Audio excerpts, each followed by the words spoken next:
Hey guys, it's Dr. Berg here. I wanted to create a video on what to do to actually handle this skin problem here and here. There are things that you can do, but there's some mistakes that people make. The first thing you need to know is that hormonally at age 38, things start shifting in the body. Now, over a period of a few more years, when you hit 50, now things really bottom out. So during the menopause time period, which is actually 52, but it can happen like 48, it can happen 56. Hormonally, the ovaries stop working, okay? So there's a backup organ, and the backup organ is the adrenals on top of the kidney. You have two of them. And so you have this huge shift from ovarian hormones to adrenal hormones, okay? If there's any problem with those adrenals before menopause, everything is magnified. You get hot flashes, you have bone loss, you have a lot of loose skin, things like that. But really, this is a loss of collagen, okay? And that comes from a loss of certain hormones. So I'm going to explain what hormones. All of these hormones decrease during menopause. Testosterone, which is more lean body mass. DHEA, that's an anti-stress hormone. That's kind of like a pre-hormone that gives you all the other hormones, and it's made by the adrenal gland. And then you have estrogen, that goes down, and estrogen controls the fertility and the menstrual cycle and all that. And then progesterone. Progesterone also goes down. That also involved in the second half of the menstrual cycle. And estrogen and progesterone work together. So when one goes down, they should be in certain ratios. So when women are after menopause, they're considered estrogen dominant, which is kind of weird because it goes down. What they mean is the relative ratio of estrogen to progesterone is off. So even though estrogen goes down a little bit, progesterone really goes down low. So that would create a situation when you're estrogen dominant. Very similar to if you were to like take, sodium and salt and potassium. They work together. So if you have too much salt and not enough potassium, you get fluid retention. But if you have, what you can do is you can lower salt, but you can also raise potassium and get rid of the fluid that way, instead of just avoiding the salt. So in other words, there's just ratios that you have to look at, okay, and these work together. But the big one that really messes people up and that's responsible for the loose skin is this growth hormone. It's called human growth hormone. Now, in a child, it's mainly responsible for the growth of the child, okay? But when you become an adult, it doesn't make you keep growing. It controls other things: fat burning, tight muscles, energy, collagen, all the protein synthesis or creation of proteins, hair, nail, skin, muscle, all that. So growth hormone is really the one that goes down as you age, unfortunately. So there are people that actually take growth hormone as a supplement. It doesn't work. Unless you're injected by an actual growth hormone, a synthetic growth hormone, that will work and that will actually help with your weight loss, lean body mass, and it's an anti-aging thing, but it has some slight minor side effects. It's very expensive. It's like $15,000 for every 6 weeks, okay? And then number two, if you take it over a period of time, your own glands shut down and you become dependent on it, and then you have to take more, and you get side effects like diabetes. So there's a lot of problems with taking hormones, and that's why I would only recommend taking it as the last resort. And you get people taking HRT, hormone replacement therapy, bioidentical hormones, which again, if you take those, you're going to create a lot of confusion in the different organs. And so any hormone you take, you indirectly shut down the gland that's supposed to produce it. So you basically put everything asleep. Same thing with the thyroid. You take it over a period of time, and then the thyroid doesn't have to produce anymore. Okay. So now when we have growth hormone that goes down, this is the buffer. This is the opposing hormone to cortisol. Cortisol is the stress hormone from the adrenal.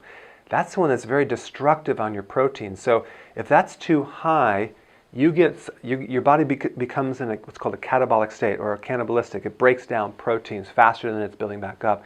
So you get loss of muscle protein in your thighs and your butt. Yet you get loose skin here and here. Not a great sight. Saggy skin in your belly. So really the loose skin is a combination of not enough growth hormone and too much cortisol. But remember, cortisol might test normal in your blood, but the ratio is very, very high cortisol, low growth hormone. So even though it's normal, it has nothing to oppose it. There's nothing to buffer it. There's nothing to kind of minimize it. So it's just a free cortisol that goes out there and destroys everything. So it's too much of this and not enough of this. So in the next part, I'm going to show you what to do about this situation. So check this out. All right, now over here we have things to lower cortisol. Over here we want to raise growth hormone, okay? So let's just kind of go back and forth.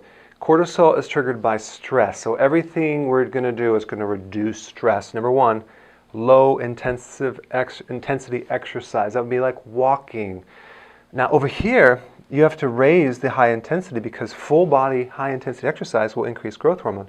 The problem is if you're an adrenal body type, you can't do this yet. So you're going to have to do walking for a period of time, because just because you're an adrenal body type doesn't mean you're always going to be an adrenal type. You want to get out of that type and shift over here to be able to increase the growth hormone, but we have to get you sleeping first to be able to handle this intensive exercise. But ideally we want to work up to more intense exercise. So you're going to walk at first, and then as you graduate slowly or gravitate into higher intensity, you want to do high intensity, full body, short workouts with lots of rest. Now the P90X is a great workout, but I would extend that rest longer if you had an adrenal problem, because the key is you could be overtraining, especially if you're doing high intensity every day and you're not sleeping. You're not going to actually lose weight. Your body's going to turn to mush. I had a lady that did the boot camp, and she was just, her whole body turned to atrophy, just skin hanging on her body, and just no tone at all. So that person, maybe she should work out once a week, but the whole key is recovery, okay? So you can overdo it. So we started with the low intensity exercise, walking, long walks every day, just get in your space, not sitting from a treadmill watching TV, but getting out there. Okay, so sleep will lower this and increase this. So sleep is really important. There's a lot of videos I have on sleep. There's nutrition you can take, there's techniques you can do, but that's for another video. But the bottom line is we need to increase sleep. I do not recommend staying up past 12. The optimum time to go to sleep is about 10:30, maybe 11, but don't watch the news before you go to sleep. Watch a comedy. Don't watch a scary movie. It's going to mess up your sleep. Number 3, support the gland. Again, there's techniques I have, acupressure, nutrition. You can support the gland instead of the hormone. That would be smart.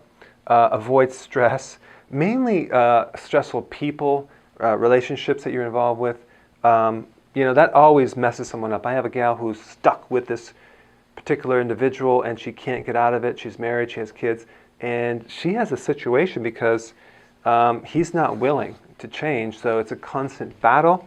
That messes everything up. Then you compound that with menopause, not a pretty sight, okay? But we want to try to do things to avoid stressful people and situations. Potassium foods, important. That's the leafy greens, huge salads, not bananas or sugar. B vitamins, nutritional yeast is the best B vitamins. I would highly recommend that. These two actually lower stress. And then avoid sugar, because that will raise this as well, okay?